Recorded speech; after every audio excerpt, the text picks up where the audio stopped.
रसूलुल्लाह सल्लल्लाहु अलैहि वसल्लम के एक जलील القدر सहाबी हज़रत खालिद बिन वलीद भी हैं।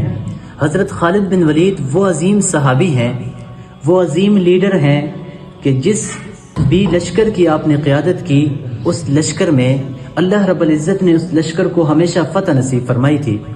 हज़रत खालिद बिन वलीद रज़ी अल्लाह तआला अन्हु जिस तरफ भी जाते तो दुश्मनों के परखच्चे उड़ा देते।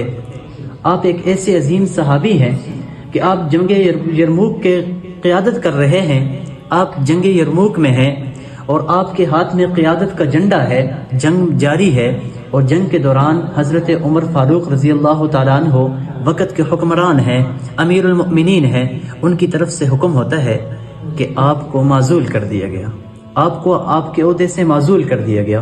तो हज़रत खालिद बिन वलीद रज़ी अल्लाह तआला अन्हु बजाय इसके कि ओहदे से माज़ूल किया गया है, आप पीछे हट जाएं, आप सुस्त पड़ जाएं, आप खुशी से झंडा दूसरों के हवाले करके और आप दोनों हाथ खाली करके दोनों हाथों में तलवार लेकर आप तलवार चलाने लग जाते हैं। यही वो जंगे यरमूक है जिसका मंजर जिंदगी भर हम नहीं भुला सकते कि हज़रत खालिद बिन वलीद इस मंजर में 9 तलवारें तोड़ देते हैं और फिर एक तलवार लेकर दुश्मनों के परखच्चे उड़ा देते हैं। और फिर हज़रत खालिद बिन वलीद रज़ी अल्लाह तआला अन्हु जब आखिरी वक़्त होता है, आप अपने बिस्तर पर हैं और आप फरमाते हैं मैंने 300 जंगें लड़ी, 300 जंगों में मैं शरीक हुआ और तकरीबन 300 जंगों में शरीक होने के बावजूद भी मुझे शहादत नसीब न हुई। और शहादत कैसे नसीब होती कि जब प्यारे आका ने आपको सैफुल्लाह का लक़ब दिया है, अल्लाह की तलवार का लक़ब दिया है, तो फिर आपको कैसे शहादत नसीब होती। 18 रमज़ानुल मुबारक थी और सन 22 हिजरी थी।